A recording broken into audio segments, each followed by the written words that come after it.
एक बार हम लोग आस्था और विश्वास के साथ गुरु महाराज जी के जय जयकार बुलंद आवाज में करें। बोलिए श्री सद्गुरु महाराज की जय। आप आगे आकर के बैठिए, आप आगे आकर के बैठिए। बोलिए श्री सद्गुरु महाराज की जय। यहां बैठिए।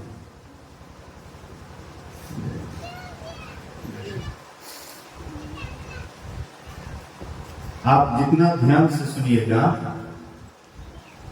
उतना उसको लाभ होगा।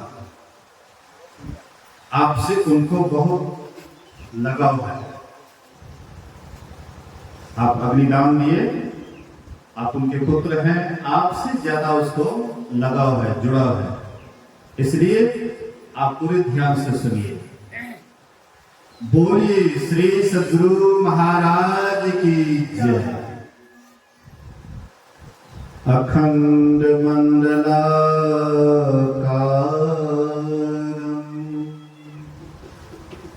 व्याप्तं येन चराचरं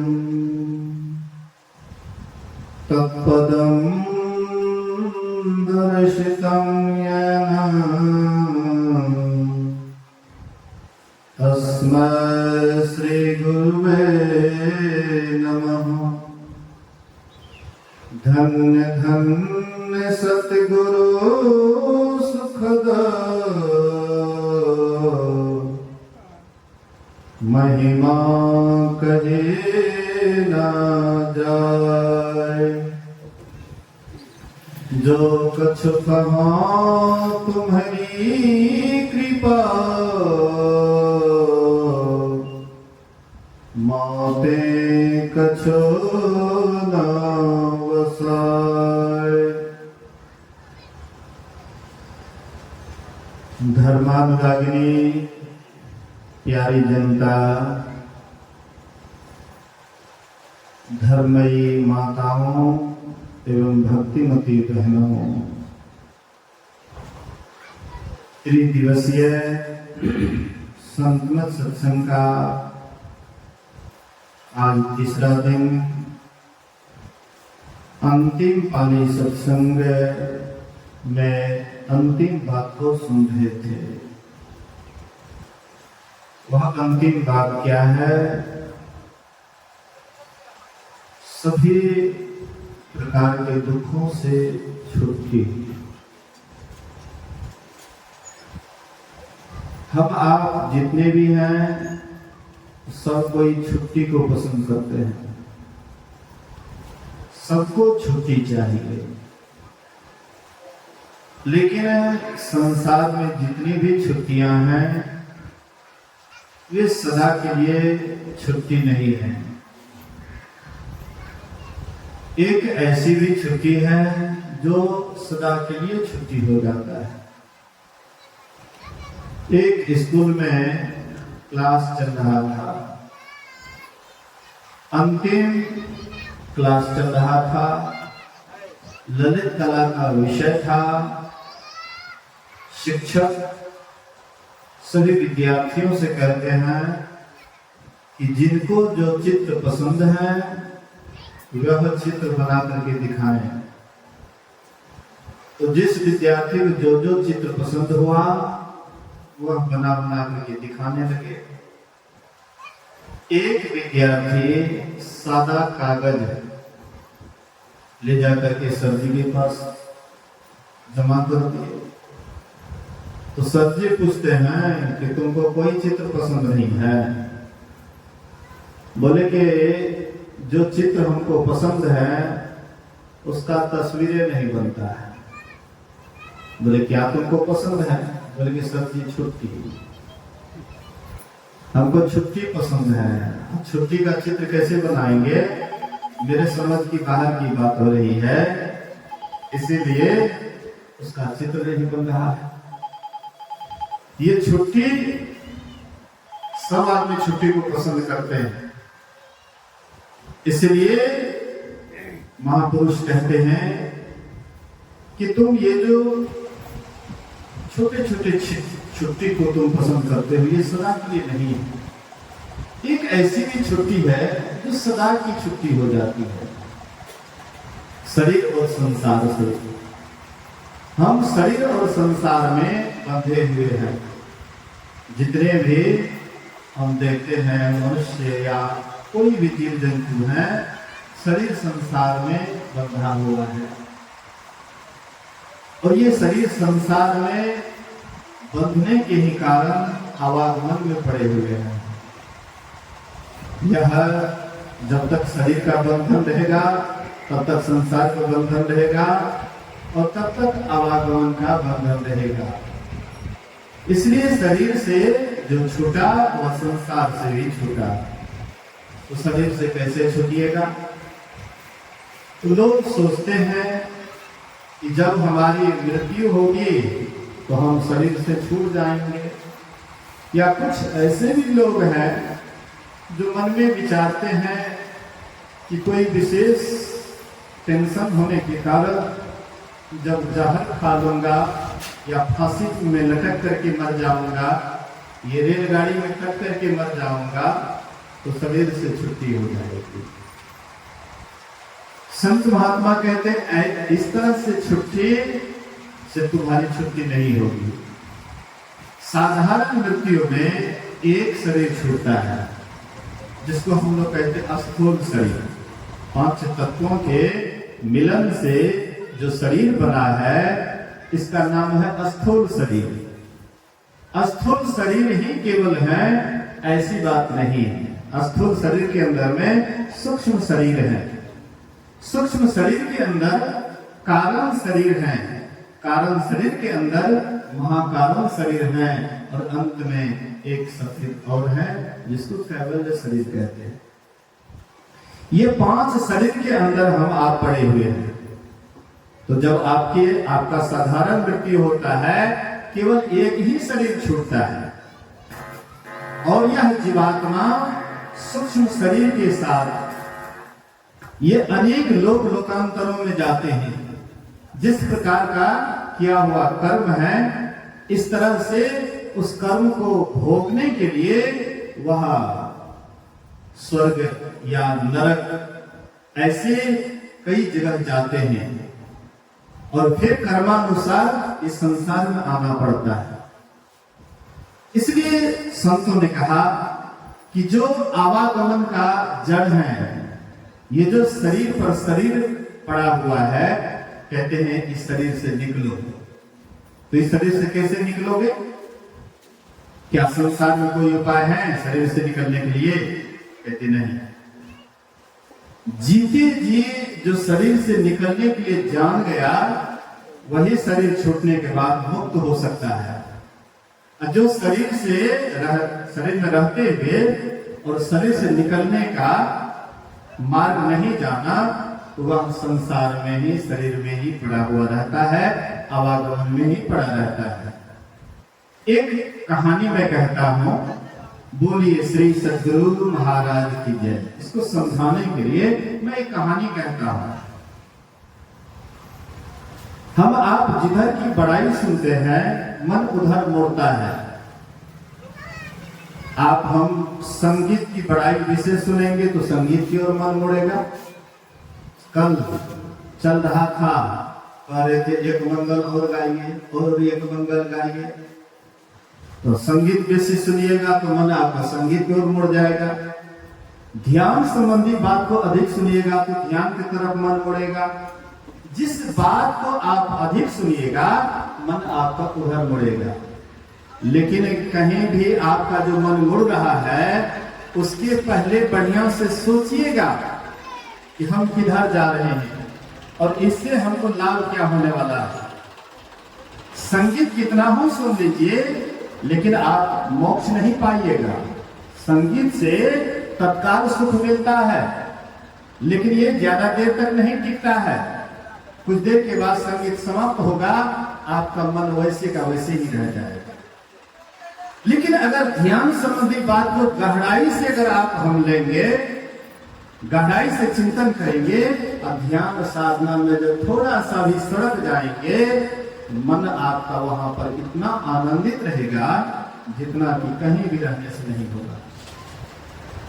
इसलिए जिधर की बड़ाई सुनिएगा मन आपका उधर मुड़ेगा, परमात्मा की चर्चा बराबर सुनिएगा परमात्मा की ओर मन मुड़ेगा, ये मन का स्वभाव है। तो पांचों भाई पांडवों को काशी भेजना था और उन्होंने विचार किया कि इसको किसी तरह से काशी भेजा जाए। तो कैसे काशी भेजेंगे? एकाएक अगर कह देंगे काशी जाने के लिए तो मन में संदेह होगा। इसीलिए वे बारंबार जब भी पांचों भाई पांडव आते थे सभा में, तब तक काशी की प्रशंसा सुनाते थे। धीरे धीरे काशी की प्रशंसा सुनते सुनते इसका मन काशी को मुड़ गया। बोलिए प्रेम से श्री सद्गुरु महाराज की जय। मां बहनों से अनुरोध है थोड़ी देर शांति से बैठिए। मैं बार-बार कहा कि ये अंतिम बेला का सत्संग है। स्नान तस्नान को भी तत्काल छोड़ दीजिए। असली स्नान मन का स्नान है। असली स्नान मन का स्नान है। जब सत्संग हो उस समय में कहीं भी अपने ख्याल को नहीं जाने दीजिए। ध्यान से सुनिए। कितने आदमी सोचते हैं अब स्नान नहीं किए हैं, बीच में उतर गया, स्नान भी करने के लिए चले जाते हैं। नहीं, एकदम ध्यान से सुनिए। असली स्नान यही है। ये त्रिवेणी स्नान है। त्रिवेणी स्नान है। 3 नदियों का इसमें मिलन है, गंगा, यमुना, सरस्वती। ये त्रिवेणी संगम में डुबकी लगा रहे हैं। त्रिवेणी को छोड़ करके कौन जाइएगा पानी में स्नान करने के लिए? उससे आपका मन पवित्र होगा, शरीर शुद्ध होगा। इसलिए ध्यान से सुनिए। बोलिए श्री सद्गुरु।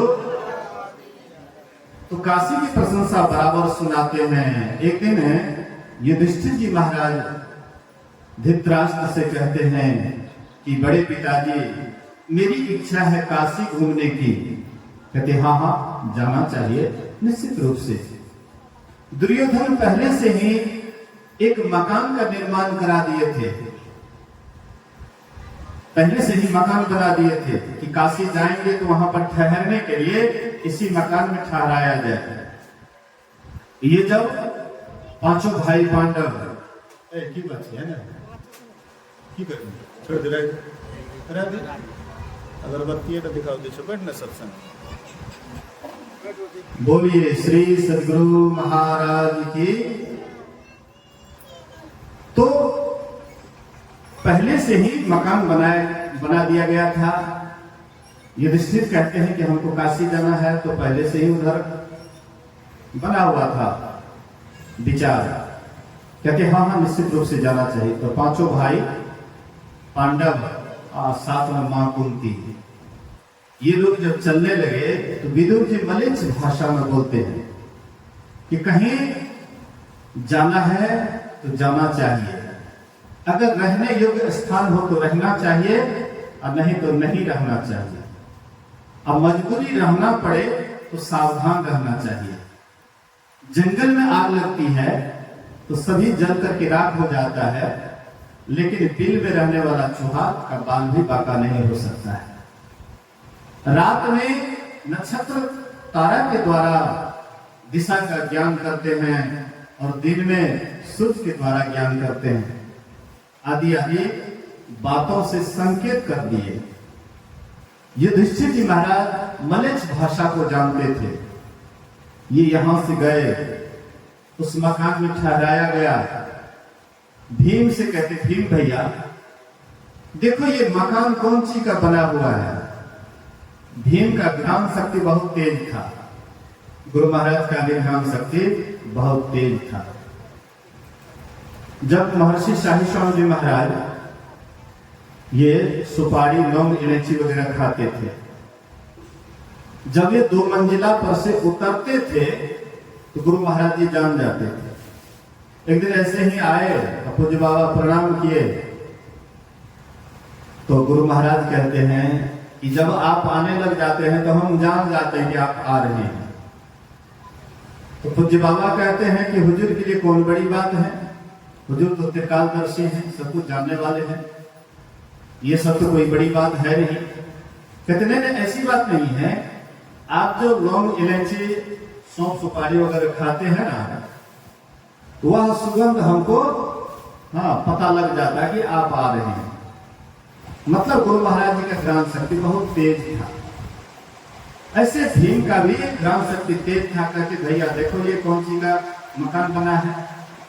तो भीम सुन करके ठोक बजा करके देखते हैं। कहते भैया यह मकान बारूद, तिल, जौ, घी, मतलब ऐसे द्रव्य से यह मकान बना हुआ है।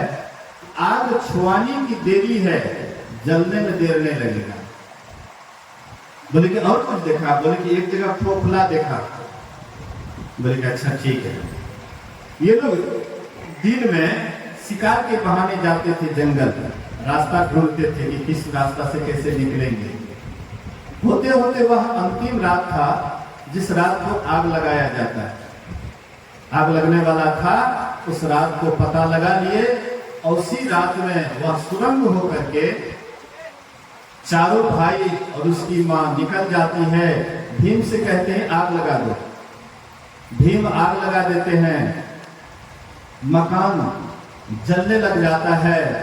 वहां पर जो मकान बनाए थे भीम, उसके लिए शराब की व्यवस्था की गई थी। वे लोग शराब पी करके मस्त थे, वही जल करके उसमें राख हो गया। ये पांचों भाई पांडव, उसकी मां, बाल बाल बची नहीं जली। कहने का आशय है, मतलब है हम आप जो ये शरीर में है, ये शरीर भी वही मकान की तरह है। ये मकान भी एक दिन जल जाएगा, इसमें भी आग लगा दी जाएगी। अगर यह शरीर रहने लायक है तो रहिए, और नहीं रहने लायक है इसमें भी सावधान रहिए। और शरीर छूटने से पहले अगर आप सुरंग को खोज लिए तब तो आप मृत्यु से बच जाइएगा, और नहीं तो इसी में झुलस करके आपका भी नाश हो जाएगा। इसमें भी सुराग है, इसमें भी रास्ता है। वह रास्ता कौन सा है? हम आपके शरीर में 9 दरवाजा है। आंख के 2, कान के 2, 2 दूना 4, नाक के 2, 2 तिया 6, मुंह का 1 दरवाजा 7, नीचे मलमूत्र विसर्जन करने का दरवाजा, कुल मिलाकर के 9 दरवाजा है। और हम आप बराबर यही 9 दरवाजे के अंदर आते जाते रहते हैं। शरीर भी छूटता है हम लोगों का, प्रायः यही 9 दरवाजा होकर के शरीर छूटता है। ये 9 दरवाजा जो है साफ सुथरा दरवाजा है या गंदा जगह है, थोड़ा सा इस पर बढ़िया से गौर कीजिए। आंख से क्या निकलता है? कांची। कान से क्या निकलता है? गुजो। नाक से क्या निकलता है? नेटा।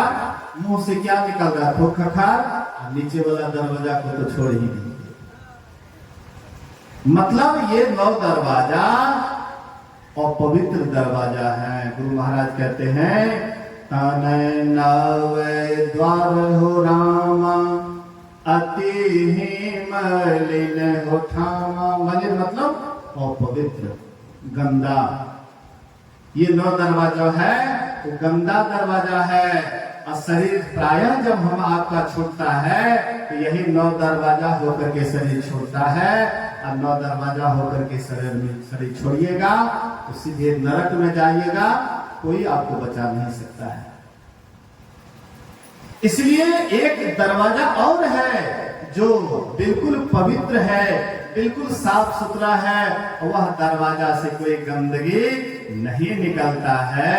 वही दरवाजा है दशम दरवाजा, दशम द्वार। परमात्मा अपने पास आने के लिए, अपने पास बुलाने के लिए ये दशम दरवाजा की व्यवस्था किए हैं। और दरवाजा तो हम आप देखते हैं और आसानी से वह दरवाजा से अंदर बाहर जा सकते हैं। लेकिन ये दशम दरवाजा बहुत संकीर्ण दरवाजा है, बहुत महीन दरवाजा है, जो आंख से दिखाई नहीं पड़ता है। आंख का तो देखबे करते हैं नहीं, आंख का दरवाजा देखवे करते, कान का देखवे करते, नाक का देखवे करते, मुंह, ये सब तो देखवे करते हैं, लेकिन ये दसम दरवाजा दिखाई नहीं पड़ता है। ये गुप्त दरवाजा है, दिखाई नहीं पड़ता है, लेकिन है। इसको खोलना पड़ता है। ये दसम दरवाजा को खोलना पड़ता है। ऐसा खुला ही है, ये सब दरवाजा खुला ही है, लेकिन दसम दरवाजा को खोलना पड़ता है। उसके लिए ध्यान करना पड़ता है। दसम दरवाजा को खोलने के लिए ध्यान करना पड़ता है। वहां पर ताला लगा हुआ है। चाबी गुरु महाराज जी जो युक्ति लिए हैं, जो भजन भेद लिए हैं, उनको चाबी मिल गया है। एक बार भगीरथ बाबा गुरु महाराज से पूछते हैं, हजूर, कबीर साहब का वचन है, सदगुरु सब कुछ दिन देत कछु नार है, हम ही अभागन नारी सुख तजी दुख लिन्न। इसका क्या मतलब हुआ? तो गुरु महाराज कहते, देखो जी, कोई धनी आदमी के पास गए, कोई राजा महाराजा के पास गए, वे तुमको खजाना का चाबी दे दिए। अगर तुम वह ताला को नहीं खोलो, चाबी तुमको दे दिया है, अगर वह चाबी से ताला को नहीं खोलो तो तुम कभी भी मालो माल हो सकते हो। खजाना का तुमको चाबी मिल गया है, लेकिन वह खजाना को तुम खोलोगे ही नहीं, ताला को खोलोगे नहीं, तो फिर तो तुम सदा कंगाल ही रहोगे। तो सदगुरु सब कुछ दिन परमात्मा के पास, परमात्मा का खजाना सदगुरु तुमको दे दिए, लेकिन हम आप हैं कि कभी वह ताला को खोलते ही नहीं है, दसम द्वार वाला दरवाजा को खोलते ही नहीं है। हम आप नवे दरवाजा में सुख ढूंढते हैं, शांति ढूंढते हैं, चैन ढूंढते हैं। ये 9 दरवाजा में आज तक कोई सुखी हुआ, कोई शांति पाया इन 9 दरवाजे में? आज तक कोई कहने वाला नहीं हुआ। संसार में बहुत आए, हम आपके जैसे संसार के सुखों में लिप्त होकर के, संसार में खोजते खोजते परेशान होकर के ऐसे ही खाली चला गया। खोजते फिरते बहुत से इस जगत में जा बजा, अंतर के अंतिम तह के रह बिन कोई उसे पाता नहीं। बिन दया संतन की नहीं, जानना इस राह को हुआ नहीं, होता नहीं, वो होनहारा है नहीं। कहते हैं जब तक अंदर नहीं धंसोगे तब तक परमात्मा रूपी लाल नहीं मिलेगा, और जब तक परमात्मा रूपी लाल नहीं मिलेगा सब दिन तुम कंगाल ही रहोगे। इसलिए संत महात्मा कहते हैं मुक्ति बाहर जाने से नहीं, बाहर दौड़ने से नहीं, अंदर चलने से होगा, साधना करने से होगा, ध्यान करने से होगा, अंतर मार्ग को पकड़ने से होगा। इसलिए ध्यान बिंदु उपनिषद में कहते हैं, यदि शैल समम पापम विस्तृणम बहुयोजनम भिद्यते ध्यान योगेन नान्यो भेदः कदाचन।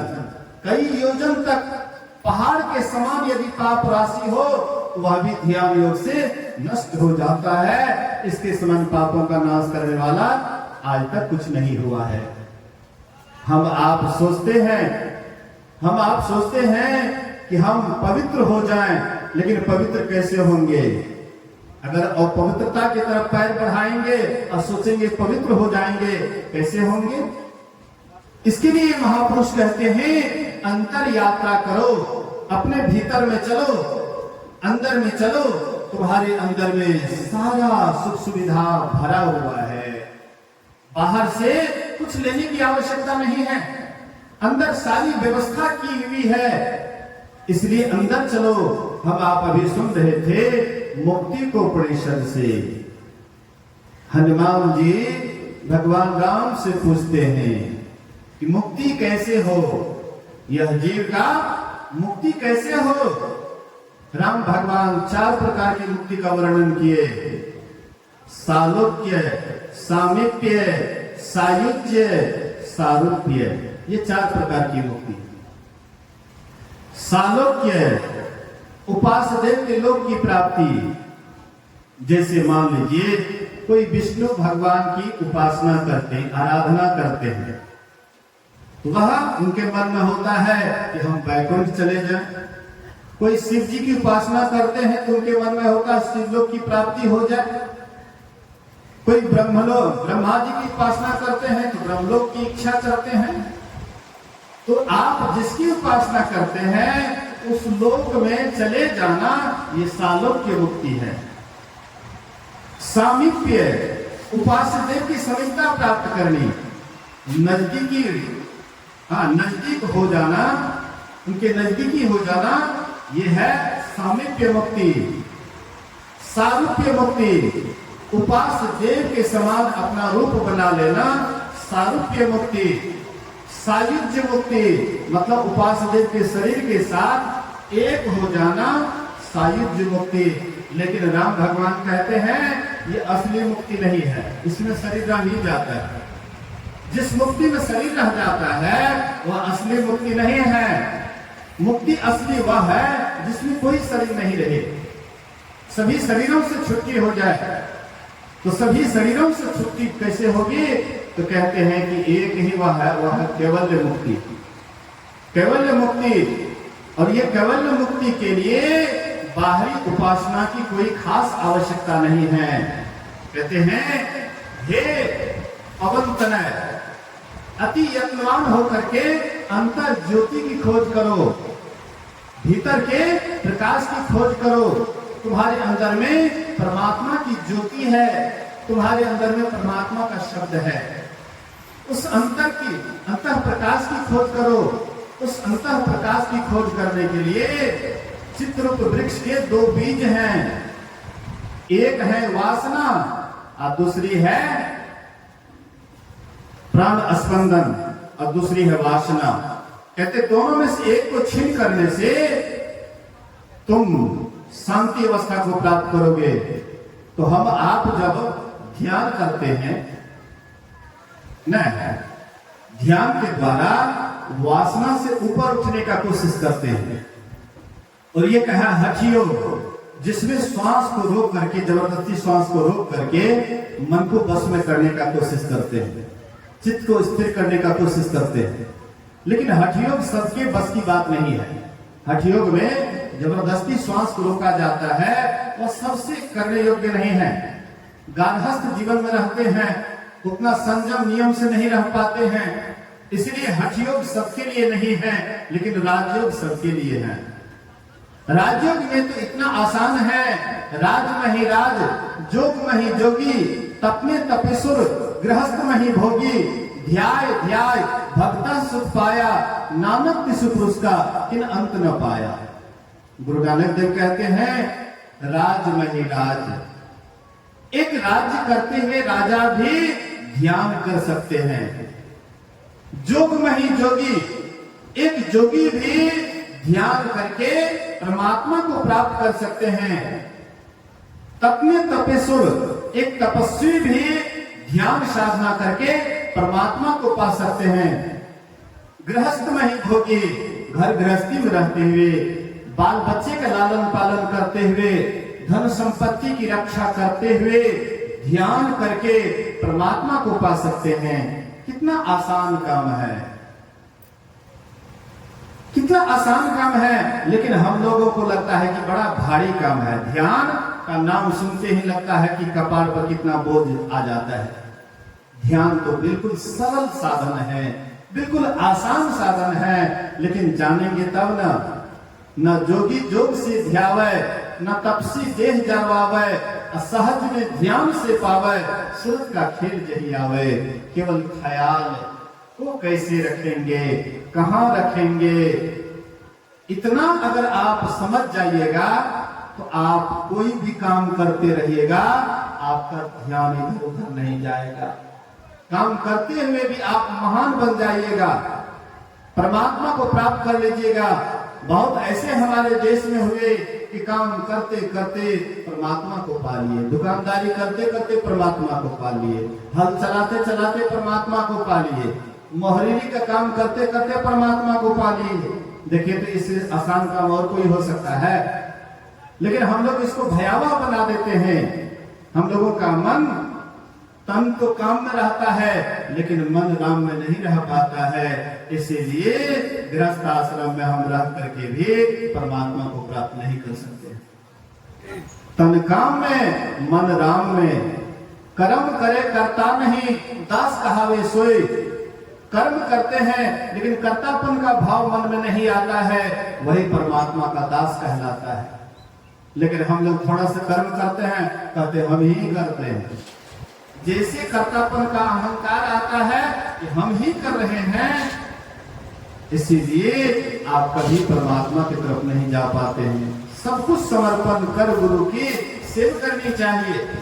जो कुछ भी करते हैं सब कुछ उसी को अर्पण कर दीजिए। तेरा तुझको सौंपते क्या लागत है मोर। लेकिन सौंपा नहीं जाता है। जो भी कर्म करते हैं अहंकारी होकर के करते हैं। ये अहंकारी होकर के जो कर्म करते हैं, कर्म का लेप हमारे ऊपर चढ़ते रहता है। अकबर बादशाह की पत्नी कहती है कि आप इतना मुसलमान के रहते हुए हिंदू को प्रधानमंत्री बना दिए। क्या यहाँ पर मुसलमान एक पर एक हैं, विद्वान पर विद्वान हैं, क्या इन लोगों को आप प्रधानमंत्री नहीं बना सकते? हमारे भाई हैं अमीर खुसरो, क्या उसको आप प्रधानमंत्री नहीं बना सकते? और बीरबल को आप प्रधानमंत्री बना दिए। अकबर बादशाह कहते हैं कि जो बीरबल में बुद्धिमत्ता है वह तुम्हारे भाई में नहीं है। बोले कि कैसी बात करते हैं? अब थोड़ा परीक्षा लेकर के तो देखिए कि मेरे भाई में क्या बुद्धिमत्ता की कमी है और बीरबल में क्या बुद्धिमत्ता है। बोले कि मैं अभी दिखाता हूं। उनके भाई को बुलाए और कहते हैं कि देखो फलाने जगह है एक कुतिया बच्चा दी है, जाकर के देखो। देख करके आए। बोले कि हाँ दी तो है। वह किस किस रंग का था? बोले कि वो तो नहीं देखे। तो जाकर के देखो। बोले कि इतना चितकबरा है, इतना ये है वो है। उसके बाद कहते हैं कि कौन कौन नर था, कौन मेदिन था। बोले कि ये बात तो नहीं देखे। बोले देख करके आओ। मतलब जितना बताते उतना ही करके आता था। बीरबल को बोले कि ये कुतिया बच्चा दी है, जाकर के देखो। तो बीरबल जाकर के देखते हैं। उसके बाद जितना सवाल किए प्रत्येक सवाल का जवाब एक ही बार में दे दिए। बोली अच्छा एक बार हमारा भाई फेल किया, एक बार और मौका दीजिए। बोली कोई बात नहीं है। उनके भाई से कहते जाओ बाजार, वहां पर बहुत गेहूं आया है, देखो कितना गेहूं आया है। जाकर के देखा कितना गाड़ी गेहूं आया। तो क्या भाव था? बोले कि वो तो नहीं पूछे। बोले कि जाओ। बीरबल को बुलाते हैं। कहते बीरबल देखो तो बाजार में गेहूं आया है। गए बाजार, बीरबल देखते हैं गेहूं आया है, भाव तेज था। बात किए सेठ जी से और वह गेहूं बेच करके 5,000 का मुनाफा हुआ, शाही खजाने में जमा कर दिए। उसके बाद अकबर बादशाह के पास आए। बोले कि बादशाह सलामत, गेहूं 50 गाड़ी था, भाव तेज था। किसी सेठ से बात किए और सब गेहूं को तोला करके 5,000 का मुनाफा हुआ, हुजूर के शाही खजाने में जमा करके अभी मैं आ रहा हूं। बोले कि देखा तुम्हारे भाई और इसमें। बोले कि एक बार और अवसर दीजिए। बोले कोई बात नहीं। उनके भाई से कहते हैं बिना रुपया का हंडी में घी लगा कर, घी का लेप लगा कर लेते हो बाजार से। बाजार जाओ, बिना पैसा का घी का लेप लगा करके बाजार से लेते आओ। उसके भाई गए सेठ जी के पास, कहते थोड़ा घी का लेप लगा दीजिए। तो कहते कितना पूर्वक है, इतना महंगा घी, बिना पैसा का लेप लगा करके जाओ जाओ यहाँ से भागो। 2-4 दुकानदार के पास गए, फटकारे, अंत में बेचारे निराश होकर के आ गए। बोले क्या हुआ? बोले कि बिना पैसा का कोई लेप नहीं लगाए। बोले कि मैं बीरबल को भेजता हूँ। बीरबल को भेजे।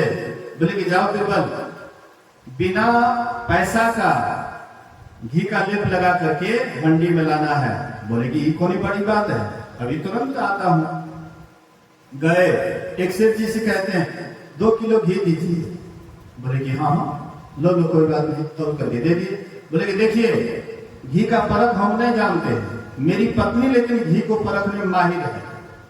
मेरी पत्नी अगर कह देगी कि इसमें मिलावट नहीं है तो मैं आपको आने के बाद पैसा दे दूंगा। अगर मेरी पत्नी कह देगी इसमें मिलावट है तो मैं आपका घी लौटा दूंगा, मंजूर है तो दीजिए और नहीं तो नहीं। लेकिन नहीं, कोई बात नहीं है, ले जाइए ना, ले जाइए, कोई बात नहीं है, अगर मिलावट होगा तो आप लौटा दीजिएगा। तो रास्ते गए और रास्ते से लौट गए और कहते हैं कि मेरी पत्नी बोली कि इसमें मिलावट है, अपना घी आप रख लीजिए। तो घी जो 2 किलो दिए थे फिर अपना बर्तन में लौटा लिए, लेकिन लेप तो लगा हुआ रह गया। लेप को कैसे छुड़ाएंगे? लेप लगा ही रहा। बिना पैसा का घी का लेप लगा करके बीरबल लेते आए। हम आप भी बीरबल से कम नहीं है। बिना पैसा का ये जीवन में अपना कई तरह का संस्कार वाला लेप लगा करके आते हैं और इसी के कारण आवागमन का चक्र अभी तक लगा हुआ है। और ये लेप कैसे छूटेगा? ये जो जन्म जन्म का जो संस्कार पड़ा हुआ है मन पर, जन्मों के संस्कार, पापों के संस्कार, जन्मों के मेरे है जो दया कर क्षमा कर मिटाऊं। ये जो जन्म जन्म का संस्कार पड़ा हुआ है, लेप पड़ा हुआ है, ये संस्कार कैसे खत्म होगा? कैसे इससे ऊपर उठिएगा? तो घी को आप कितना हो और कोशिश कीजिएगा तो घी का लेप तो आप ठीक नहीं कर सकते। उसके लिए क्या करना पड़ेगा? आग पर चढ़ा दीजिए। पहले जमाने में लोग गाय को धोने के लिए, भैंस को धोने के लिए मेथी रखते थे और मेथी धोने से पहले उसको सुनहाते थे आग पर। आग पर सुनहाने के बाद फिर धोते थे तो दूध फटता नहीं था। इसी तरह से घी का लेप लगा हुआ है, आग पर दे दीजिए, धीरे धीरे सुनहा जाएगा, घी भी धीरे धीरे जलते जलते सब साफ हो जाएगा। इसी तरह से जब तक आप ध्यान के अग्नि पर आप इसको नहीं चढ़ाइएगा, ये जन्म जन्म का जो संस्कार पड़ा हुआ है ये कभी भी आपका पीछा नहीं छोड़ेगा और ये आवागमन में ही आपको बारंबार डालेंगे। भगवान राम कहते हैं, आकर 4,84,000 ज्योनि भ्रमत यह जिग अविनाशी, फिरत सदा माया कर प्रेरा, काल कर्म स्वभाव गुण घेरा, कबहुक करी करुणा नर देही, देत इस बिनु हेतु सनेही। और कारण ही स्नेह करने वाले परमात्मा, बिना कारण के, इधर कोई भी आपसे प्रेम करता है तो कोई न कोई कारण है, लेकिन परमात्मा बिना कारण के स्नेह करने वाले परमात्मा हम आपको एक बार मनुष्य का शरीर देता है। जब 84 में हम आप भ्रमण कर रहे थे, नाना प्रकार के दुखों को झेल रहे थे, परमात्मा दयालु को दया आ जाती है, एक बार इसको अवसर देना चाहिए, मनुष्य का शरीर देना चाहिए ताकि मेरा भजन करके मेरे पास आ जाए। लेकिन हम आपको ये अवसर दिए, हम लोग क्या करते हैं? सत्संग छोड़ करके, ध्यान छोड़ करके संसार को जमा करने में लगे हुए हैं, संसार को बटोरने में लगे हुए हैं, संसार को ही अपना समझ बैठे हैं। संसार आपका है, हमारा है। ये संसार एक दिन छूट जाएगा, सबका साथ छूट जाएगा, कोई भी आपके साथ नहीं जाएंगे। एक दिन आपको अकेले जाना पड़ेगा। आए थे अकेले, जाना आपको अकेले है। ये बीच में थोड़ा सा लफड़ा है। ये जो देखते हैं ना मेला, ये 2 दिनों का मेला है, आखिर हम अकेले ही अकेला है। इसीलिए महापुरुष कहते हैं कि जीते जी अकेले हो जाइए। जीते जी अकेला कैसे होइएगा?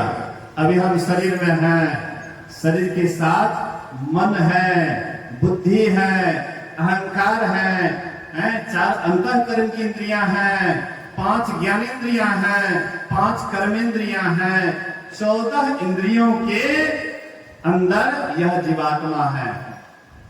लेकिन अकेले कैसे होइएगा? अकेले होने के लिए आप जब ध्यान करिएगा तो ध्यान में आप अकेले हो सकते हैं, अकेले हो सकते हैं। अभी हम आप जगे हुए हैं, तो जगे हुए हैं तो 14 इंद्रियों के साथ हैं। जब हम लोग सपना में जाते हैं तो वहां पर 4 इंद्रियों के साथ रहते हैं, मन बुद्धि चित्त अहंकार, 4 इंद्रियों के साथ रहते हैं। और उसके बाद जब हृदय में चले जाते हैं, गहरी नींद में चले जाते हैं, तो वहां पर एक इंद्रिया रहती है जिसको चित्त कहते हैं। चित्त से ही अनुभव करते हैं कि हम आज आराम से सोए। तो एक ही इंद्रिया यहां रहती है। ध्यान करने के समय जब आप ध्यान करते हैं, पहले आपके साथ मन भी रहता है, बुद्धि भी रहती है, अहंकार भी रहता है, चित्त भी रहता है, ये चारों रहता है ध्यान करने के समय में। इसलिए कहते हैं मन बुद्धि अहंकार की है त्रिपुटी लग दौर, अजंतरिया इनके परे रणंकार की ठौर। ये जो मन बुद्धि चित्त अहंकार है, इसका दौर त्रिकुटी तक है। किसी संत ने कहा कि त्रिकुटी तक है, और संत तुलसी साहब कहते हैं सहस कमल तल पार में मन बुद्धि हिराना हो, अप्राण पुरुष आगे चले सोई करत बखाना हो। कहते हैं सहस्त्रदल कमल के बाद मन बुद्धि हिरा जाता है। सहस कमल दल पार में मन बुद्धि हिराना हो। कोई कहते हैं सहस्त्रदल कमल के बाद मन बुद्धि हिरा जाता है, और कोई कहते हैं त्रिकुटी नजदीक हिरा जाता है। गुरु महाराज जी कहते हैं कि कारण से मन बुद्धि ये सब का विस्तार हुआ है। कारण तक इसका साथ रहता है, कारण के बाद ये मन बुद्धि काम नहीं करता, ऊपर नहीं जाता है। जहां तक जिसका दौड़ है वहीं तक वह जाता है, उसके बाद केवल चेतन आत्मा ही जाती है। प्राण पुरुष आगे चले सोई करत बखाना हो, बाद में ये प्राण पुरुष ही आगे बढ़ता है। हम आप देखते हैं दूध को देखते हैं, दूध में घी मिला हुआ है। जहां दूध रखिए वहां पर घी रहेगा, जहां पर घी है वहां पर दूध है। दोनों का मिलावट है, दोनों का मिलावट है। तो दोनों जहां भी दूध रहेगा तो घी वहीं रहेंगे। दूध का दाम 40-50 रुपया किलो, और वही घी का दाम 800 रुपया किलो। इस बीच में मैं घी मंगाया था 800 रुपया किलो। आश्रम पर कार्यक्रम चल रहा था तो घी मंगाया था 800 रुपया किलो, और दूध का दाम 40 से 50 रुपया। दूध में घी है लेकिन उतना दाम नहीं है, और वही दूध से घी को अलग कर लीजिए, उसका दाम बहुत गुना हो जाता है। इसी तरह से अभी हम आपके साथ में मन मिला हुआ है। जहां पर चेतन है वहीं पर मन है, तो बस समझिए साधारण बना हुआ है, इसका कोई खास कीमत नहीं, बहुत कम कीमत है। लेकिन जब ध्यान के द्वारा, साधना के द्वारा, उपासना के द्वारा मन और चेतन को अलग कर लेते हैं साधना के द्वारा, तो यह चेतन अनमोल हो जाता है। आज जो गुरु महाराज जी को हम लोग फूल चढ़ाते हैं, प्रसाद चढ़ाते हैं, अगरबत्ती घुमाते हैं, पूजा पाठ करते हैं, क्या मतलब है? गुरु महाराज जी मन और चेतन को अलग कर लिए, इसलिए अनमोल हो गए। मन चेतन को अलग करने के कारण गुरु महाराज जी अनमोल हो गए। हम आप साधारण क्यों बने हुए? हम भी वही हैं, जो गुरु महाराज जी हैं वही हम हैं, जो हम हैं वही गुरु महाराज जी थे।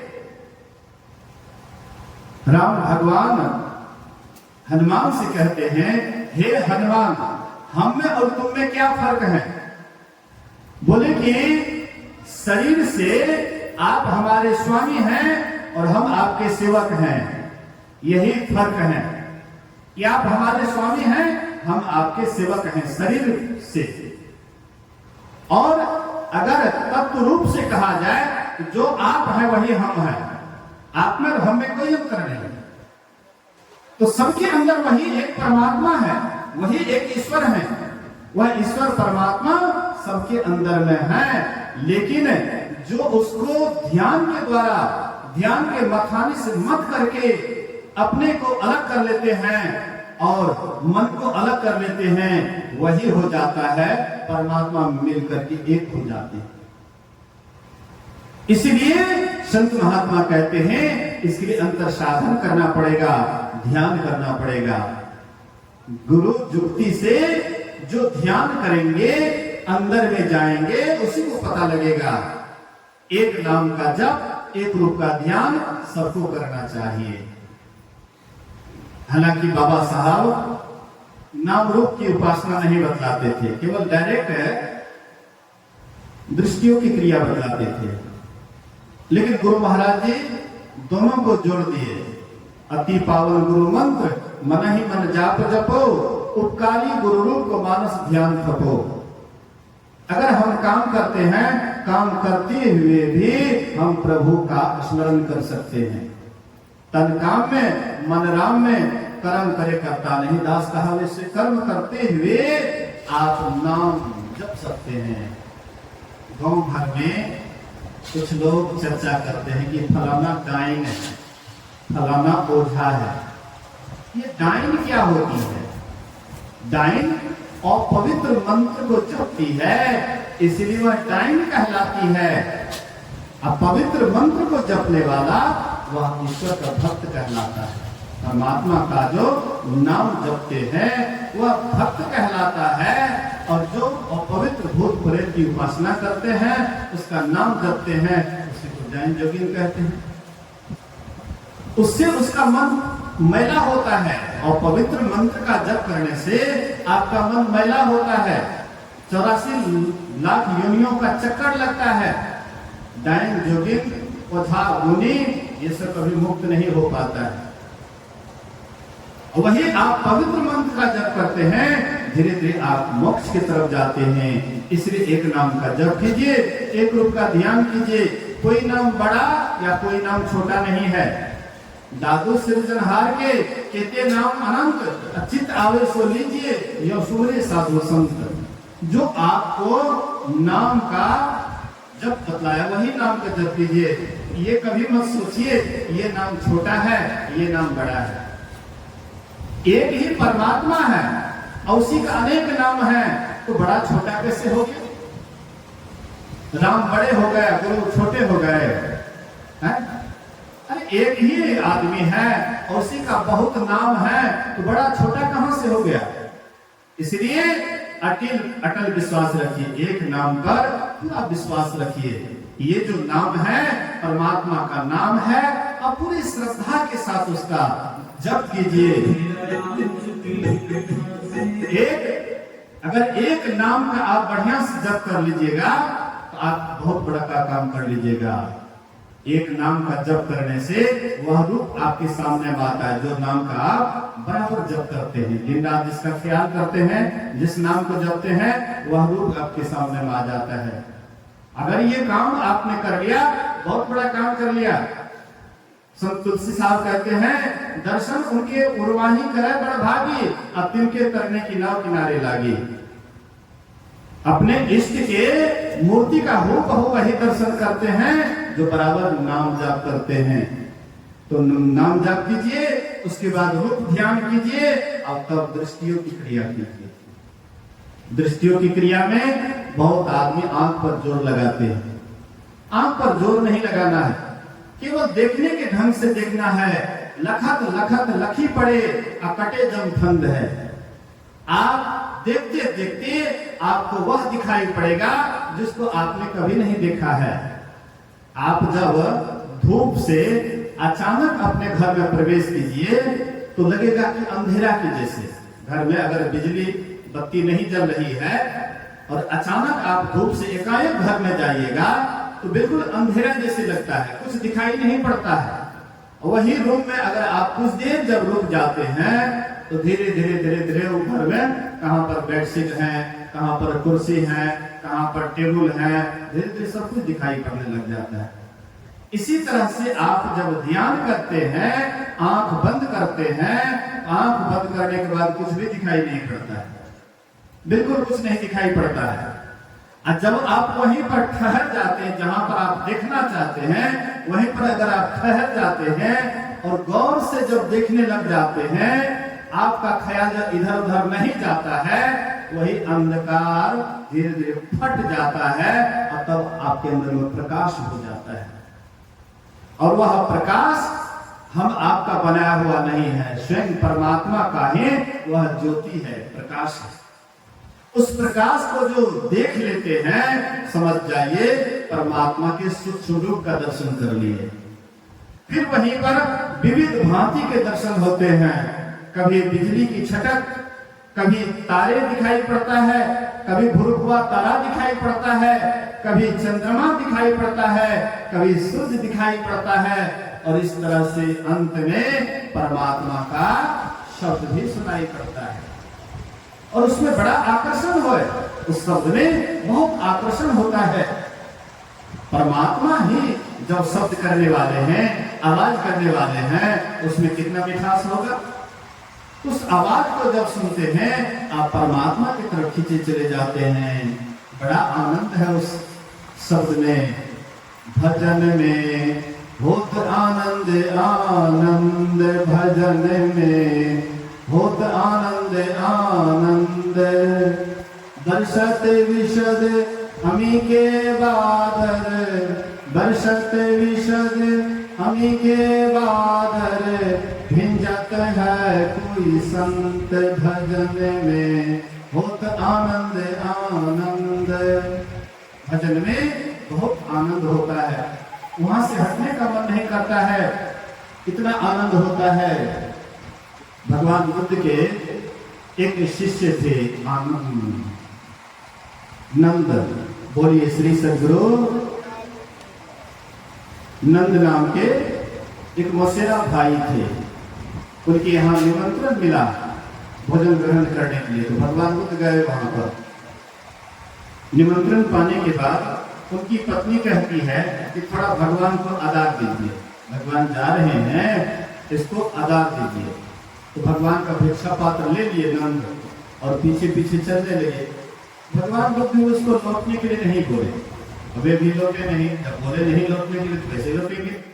तो धीरे धीरे चले गए जेतवा, जहां पर बहुत भिक्षुओं के साथ रहते थे भगवान बुद्ध। अब देखते हैं कि सभी भिक्षु लोग ध्यान करते हैं, ये भी लगे ध्यान करने। लेकिन वे जब आ रहे थे तो उनकी पत्नी बोली थी कि जा रहे हैं भगवान को आराधने के लिए, हमको भूल मत जाइएगा, हमको भूलिएगा नहीं। जब वे देखते हैं कि सब ध्यान करते हैं तो भी ध्यान करने लगे, लेकिन उनको पत्नी का याद आ जाता था। जब भी ध्यान पर बैठते थे पत्नी का ख्याल आ जाता था। आहा कितनी अच्छी सुंदरी थी, उनकी सुंदरता उनके सामने में बराबर रहता था, बराबर याद रहता था। धीरे धीरे कोई भी बात छिपता नहीं है, धीरे धीरे भिक्षुओं में प्रकट हो गया। कहते हैं कि जंगल में रह करके ध्यान क्या करेंगे, ये तो दिन रात पत्नियां का नौकरी करते हैं। कहते हैं भिक्षु भगवान बुद्ध से शिकायत किए और भगवान बुद्ध उसको बुलाया। बोले कि भिक्षु क्या तुम सही में दिन रात पत्नी का ख्याल करते हो? बोले कि हाँ भंते, बड़ी सुंदरी थी, बड़ी प्यारी थी। जब मैं आ रहा था तो बोले कि भूलिएगा नहीं, इसलिए रह करके याद आ जाता है। भगवान बुद्ध बोले कि आंख बंद करो। आंख बंद करते हैं, ले गए उनको इंद्रलोक, स्वर्गलोक, वहां पर बहुत अप्सरा का दर्शन करवाए। फिर कहते आंख खोलने के लिए आंख खोलते हैं। बोले कि क्या देखा? बोले कि बहुत सुंदरी, अति सुंदरी अप्सरा को देखे। बोले कि एक तो नहीं 500 अप्सरा मैं तुम्हें दान में दूंगा, लेकिन शर्त है 1 साल तक उसको खूब ध्यान करना पड़ेगा, खूब मन लगा के ध्यान करना पड़ेगा। साल भर के बाद मैं तुम्हें वचन देता हूं कि एक दो नहीं 500 अप्सरा तुम्हें दान में दूंगा। लोभ में पड़ करके लोग क्या नहीं करते हैं। हम आपको अभी लोभ नहीं है, लोग हैं यहाँ पर सत्संग में आए हैं, न दान दक्षिणा का लोभ है न और कोई चीज का है। आए हैं खर्चा करके और फिर खर्चे करके यहाँ से जाएंगे। हो सकता है जो साड़ी वगैरह लाए होंगे वही आपको फिर लौटा देंगे। सुभाषिन को बोलिए श्री सद्गुरु। लोग नहीं है, लेकिन लोग अगर पढ़ता है तो वह काम में मन लगता है। घर गृहस्थी क्यों इतना मन लगा करके करते हैं? इसलिए कि आपको लोभ है कि उससे उपजेगा तो हम खाएंगे बढ़िया से। बाल बच्चे को क्यों पढ़ाते हैं? इसलिए कि लोभ है कि बाल बच्चा पढ़ेगा, एक दिन नौकरी करेगा तो हम बैठे बैठे खाएंगे। मतलब कोई भी आप काम करते हैं मन लगा करके उसमें मुनाफा देखते हैं, तो प्रत्येक काम में मुनाफा देख करके उसमें काम में मन लगता है। ऐसे इनको लोभ था, पत्नी से आसक्ति थी, इसीलिए उनको बोले कि 1-2 नहीं 500 अप्सरा में दूंगा, लेकिन साल भर तक खूब मन लगा करके ध्यान करो। साल भर तक खूब मन लगा करके ध्यान किए, ध्यान करते करते अंतर्मुखी हो गए, भीतर चले गए, अंतर यात्रा करने लगे, अंतर का सैर करने लगे, फिर तो बाहर का सब कुछ भूल गए।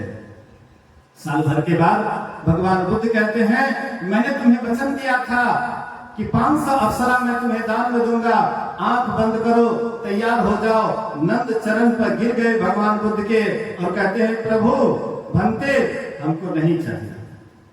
बोले क्या हुआ? तुम तो साल भर से उसी का नौकरी बजा रहा था, अब क्या हो गया? बोले कि उससे भी विशेष कीमती चीज मिल गया, मेरे भीतर में उनसे भी अधिक कीमती चीज हमको मिल गया, इसलिए अब उसकी आवश्यकता नहीं है। मतलब कहने का, आपके भीतर में भी वह खजाना है, वह अनमोल वस्तु है, वह वस्तु को तब आप पाइएगा जब अंतर यात्रा करिएगा। इसलिए एक नाम का जप कीजिए, एक रूप का ध्यान कीजिए, दृष्टियों की क्रिया कीजिए, आपके अंदर में प्रकाश मिलेगा। प्रकाश के बाद शब्द होगा, वही शब्द को पकड़ करके आप परमात्मा के पास चले जाइएगा। परमात्मा के पास जाने के लिए रास्ता और दूसरा नहीं है, और रास्ता नहीं है। लोग कहते हैं कि परमात्मा एक है, उसके पास जाने के लिए रास्ता अनेक हैं। कहते नहीं, बिंदु ध्यान विधि, नाद ध्यान विधि, सरल सरल जग में प्रचारी, सब संतन की बड़ी बलिहारी।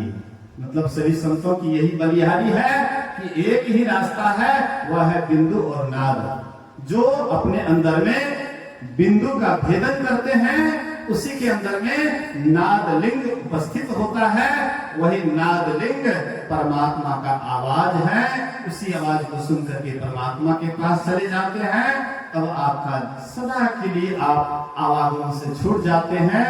तब हम प्रभु प्रभु हम एक ही होई, द्वैत और द्वैत रहे नहीं कोई। मैं ही ऐसी आरती की जाए, भगमा जन्म बहुरिने ली जाए, तब आपको दोबारा संसार में नहीं आना पड़ेगा, सदा के लिए मुक्त हो जाइएगा। इन्हीं बात को सुनिए, समझिए और अपने जीवन में उतारने का कोशिश कीजिए। यही आप लोगों की सेवा में कहा। बोलिए प्रेम से श्री सद्गुरु महाराज की।